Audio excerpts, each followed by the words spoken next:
Kasi ang hirap. Ito naman kung magchika, akala mo naman, ikaw lang may hugot sa mundo. Total, chumika ka na. Ako naman ang chichika, ha? Simula nung iniwan kami ng papa ko, pinapangasawa yung mama ko. Mas malupit. Parang araw-araw akong namamatay. Pero sa kabila ng lahat, parang ang strong mo. Paano mo nagagawa yan? Wala. Siyempre, babangon ka lang sa hukay ng paulit-ulit. Parang zombie. Zombie talaga? Bakit? Ikaw gusto mo maging zombie?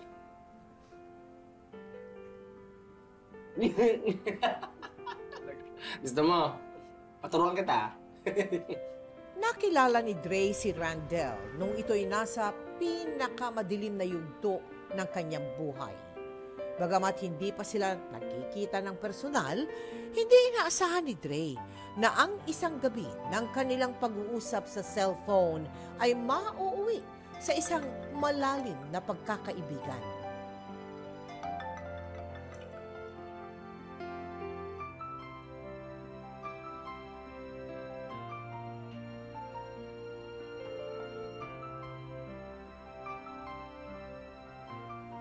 Ngayong araw, isang zombie ang babangon sa hukay at masayang sasalubungin ang bagong araw.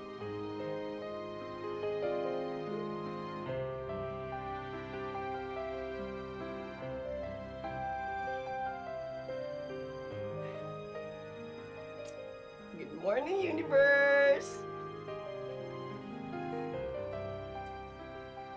Ngayong araw, isang zombie ang hahalik sa kanyang pinakamamahal.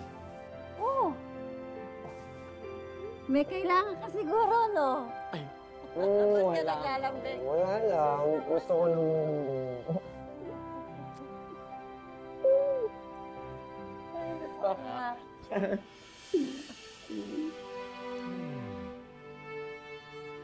Ngayong araw, ililista mo ang mga bagay that you like about yourself.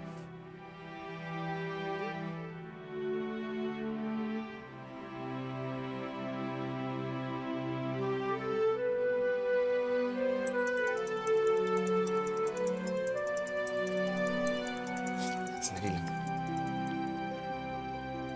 Hello po? Opo, ito po. Talaga po? Ay, maraming salamat. Sige po, sige po. Sasabihin ko po, maraming salamat po.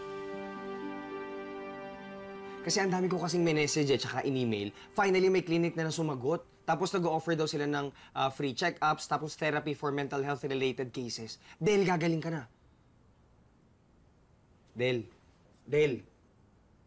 narinig mo ba yung sinabi ko?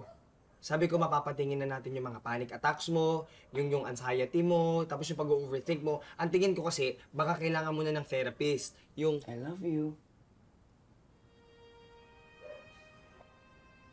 Narinig mo ba sinabi ko? I love you. Trey, simula nung gabing nagkausap tayo, pakiramdam ko hindi na ako mag-isa. Pakiramdam ko ang dami-dami ng possibilities sa buhay ko. Ang sarap palang mabuhay, no?